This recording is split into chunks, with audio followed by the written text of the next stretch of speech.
मेरा स्वागत किया। मैं भी आप सबका देवभूमि उत्तराखंड के मुख्य सेवक के नाते आप सबका मैं स्वागत करता हूं, आप सबका अभिनंदन करता हूं। भगवान श्री हनुमान जी की जन्मभूमि कपिस्थली और महाभारत काल में भगवान श्री कृष्ण जी के द्वारा किए गए नवग्रह यज्ञ की इस पावन धरा को भी मैं कोटि कोटि प्रणाम करता हूं, कोटि कोटि नमन करता हूं। भाइयों बहनों, हम सब लोग आज एकत्र हुए हैं। श्री बिर्क जी ने आज यहाँ पर ऑस्ट्रेलिया से आकर बड़ा शानदार संयोजन किया है और आप सबके मध्य आज मैं भी देवभूमि उत्तराखंड से आकर यहाँ के लोकसभा के प्रत्याशी, भारतीय जनता पार्टी के प्रत्याशी श्री नवीन जिंदल जी के समर्थन में आप सबका आशीर्वाद और समर्थन मांगने के लिए उपस्थित हुआ हूँ। भाइयों बहनों, आप सभी जानते हैं नवीन जिंदल जी बहुत ही हमारे कर्मठ हैं, युवा हैं और अनेक काम उन्होंने पूर्व में भी किए हैं और इसी लोकसभा क्षेत्र ने अभी हरियाणा के युवा एवं कर्मठ मुख्यमंत्री भी देने का काम किया है, जो आज प्रदेश को तेजी से विकास की ओर ले जाने का काम कर रहे हैं। बहुत सहजता से, बहुत सरलता से वो प्रदेश को आगे बढ़ा रहे हैं और नायब सिंह सैनी जी ने यहाँ सांसद रहते हुए अनेक कामों को, आप सबके सुझावों को, आप सबकी बातों को वकालत के माध्यम से आगे बढ़ाया है, कई विकास के कार्य कराए हैं और अब जिंदल जी उन सभी कामों को आगे बढ़ाएंगे हमारे प्रधानमंत्री मोदी जी के मार्गदर्शन में। और जिंदल जी का परिवार भी काफ़ी लंबे समय से क्षेत्र में अपना योगदान देता है। अब ये यहाँ पर डबल इंजन काम करेगा।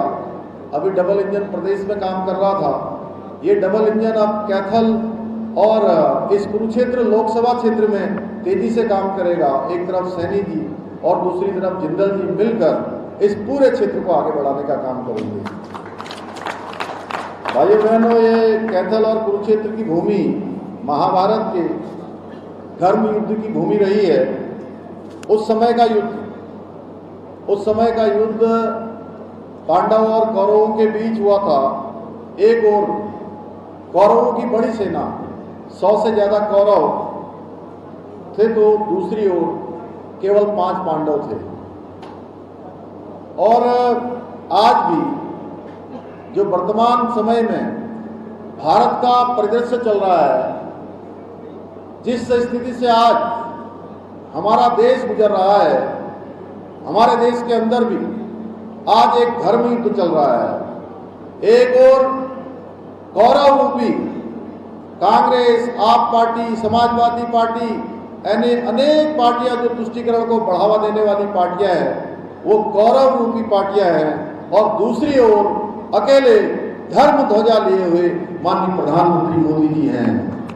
भाइयों बहनों, ये देश, ये युद्ध में देश में राष्ट्रवाद और विकासवाद की विचारधारा बनाम, एक तरफ है विकासवाद, एक तरफ है राष्ट्रवाद, दूसरी तरफ है तुष्टीकरण, भ्रष्टाचार और परिवारवाद की विचारधारा वाली ये 2 शक्तियां इस चुनाव में काम कर रही है। मैं आज आप सबको इस प्रबुद्ध जन सम्मेलन में ये बताने आया हूं किस प्रकार आदरणीय मोदी जी ने राष्ट्र को सर्वोपरि मानते हुए, देश को सर्वोपरि मानते हुए 140 करोड़ देशवासियों को अपना परिवार मानते हुए विकसित भारत का संकल्प लेकर निरंतर काम कर रहे हैं। एक पल भी रुके बिना, एक पल भी थके बिना। और आप सबने देखा होगा पिछले 10 वर्षों में उन्होंने एक दिन का भी विश्राम नहीं लिया है। भाइयों बहनों, एक दिन का भी विश्राम नहीं लिया है। निरंतर सतत 18 घंटे, 19 घंटे, 20 घंटे तक उन्होंने काम किया है। मैं आपको एक वाकया बताता हूँ। भारतीय जनता पार्टी की संसदीय बोर्ड की बैठक हो रही थी और मुझे भी उस बैठक में सम्मिलित होना था। भाइयों बहनों, शाम को 6 बजे हमारी मीटिंग शुरू होती है और अनेक राज्यों की मीटिंग समाप्त होते होते प्रातःकाल 4 बज गया। शायद हिंदुस्तान के इतिहास में पहली ऐसी राजनीतिक पार्टी की मीटिंग होगी जो पूरी रात भर चलती है। और मैंने सोचा कि ये पूरी रात भर मीटिंग चल रही है, अब हो सकता है कि कल प्रधानमंत्री जी का कोई कार्यक्रम नहीं होगा। मैंने उनके सहयोगी से पूछा, क्योंकि मुझे भी उत्तराखंड राज्य की प्रतिनिधित्व के नाते उस मीटिंग में भाग लेना था, तो 3:30 बजे हमारा नंबर आया और 4 बज गया समाप्त होते हुए।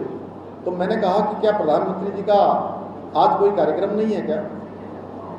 तो उन्होंने कहा कि प्रधानमंत्री जी का आज झारखंड में 10 बजे से कार्यक्रम है, उनको 8 बजे ऑन बोर्ड होना है।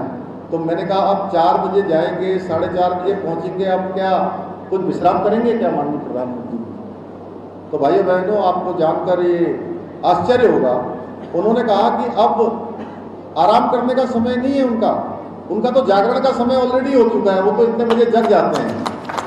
और जैसे ही गाड़ी में बैठेंगे, उन्होंने आज क्या क्या काम करने हैं वो पहले से ही उनका लिखा होगा और वो काम करना शुरू कर देंगे। इस प्रकार अनवरत रूप से उन्होंने काम किया है। भाइयों बहनों, एक तरफ मोदी जी हैं और दूसरी तरफ कांग्रेसी गैंग, जो अपने निजी हितों के लिए देश हित की तिंजारजली देने का काम कर रहे हैं, देश हित को पीछे छोड़ने का काम कर रहे हैं। आप सभी परिचित हैं, 2014 के बाद मोदी सरकार ने हर सेक्टर के लिए विशेष कार्य योजना बनाकर काम किया है, योजनाबद्ध तरीके से देश को आगे बढ़ाने का काम किया है। कोई सेक्टर ऐसा नहीं है जिस सेक्टर में काम न किया गया हो। समृद्ध विकास, समृद्धि, गरीब कल्याण के क्षेत्र में अनेक कीर्तिमान स्थापित हुए हैं। इसके साथ साथ जो गरीब कल्याण की योजनाएं चलाई गई, क्योंकि आप सब लोग बुद्धिजीवी लोग हैं, आप सबके माध्यम से आप समाज का एक प्रकार से मैं कहूं कि प्रतिनिधित्व करने वाले लोग हैं। मैं ये मानता हूं कि यहाँ बैठे हुए एक एक व्यक्ति हजारों लोगों का प्रतिनिधित्व कर रहा है। आप सबके माध्यम से हजारों लोगों तक बात जानी है। जितनी गरीब कल्याण की योजनाएं माननीय प्रधानमंत्री जी के कालखंड में शुरू हुई है, हर वर्ग के लिए, अगर हम करें किसान सम्मान निधि की बात है, आयुष्मान भारत योजना, जल जीवन मिशन की योजना, प्रधानमंत्री आवास योजना, उज्ज्वला योजना, गरीब कल्याण अन्न योजना, लखपति दीदी योजना, हर घर से नल की जल की योजनाएं, ऐसी अनेक योजनाएं भाइयों जो उन्होंने अपने कालखंड में शुरू की हैं। इन योजनाओं से हर एक व्यक्ति के जीवन को बदलने का अवसर मिला है, गरीबों को आगे बढ़ने का मौका मिला है। गांव, गरीब, वंचित, पीड़ित, शोषित, दलित, युवा, महिला और किसान सभी के विकास के लिए निरंतर कार्य हो रहा है। और आज़ादी के जब 100 वर्ष पूरे होंगे तो विकसित भारत का संकल्प माननीय प्रधानमंत्री मोदी जी ने लिया है भाइयों बहनों। और पिछले 10 वर्षों की अगर मैं बात करूं तो आप सब तो व्यापारी भी हैं, समाज के समृद्ध लोग भी हैं, समाज का नेतृत्व करने वाले भी हैं। हमने जो हमारी अर्थव्यवस्था दुनिया के अंदर 11वें नंबर की अर्थव्यवस्था थी, 11वें नंबर से हम 5वें नंबर की अर्थव्यवस्था उन अंग्रेजों को पछाड़कर बने हैं जिन्होंने वर्षों तक, सैकड़ों वर्षों तक हमारे देश के अंदर शासन चलाने का काम किया है। उनको पछाड़कर भारत 5वें नंबर की अर्थव्यवस्था बना है। आज बृहद स्तर पर इंफ्रास्ट्रक्चर का निर्माण हो रहा है, विश्व स्तरीय बन रहा है। प्रतिदिन 38 किलोमीटर सड़क बन रही है और पिछले 10 वर्षों में 55,000 किलोमीटर राष्ट्रीय राजमार्गों का निर्माण हुआ है। और आज़ादी के बाद से जितने हवाई अड्डों का निर्माण हुआ भाइयों बहनों, उससे ज़्यादा हवाई अड्डे पिछले 10 वर्षों में बने हैं। पिछले 10 वर्षों में 15 नए एम्स बने हैं देश के अंदर, 7 नए IIT, 7 नए IIM देश को समर्पित किए गए हैं। आज भारत रक्षा के क्षेत्र में भी आत्मनिर्भर भारत बन रहा है। 2014 से पहले आपने देखा होगा हम अन्य देशों पर रक्षा के क्षेत्र में निर्भर रहते थे। आज 70% से भी अधिक स्वदेशी रक्षा संसाधनों का इस्तेमाल हो रहा है। यही नहीं, आज 85 देशों को भारत रक्षा के उपकरण निर्यात भी कर रहा है। आज भारत में G20 का सम्मेलन होता है। एक बहुत बड़ी सामर्थ्य पूरी दुनिया ने भारत की सामर्थ्य भी देखी, संस्कृति को भी देखा। हमारा चंद्रयान चंद्रमा में जाकर स्थापित हो जाता है, आदित्ययान का सफल प्रक्षेपण हो जाता है, कोरोना में कोरोना रोधी वैक्सीन बन जाती है।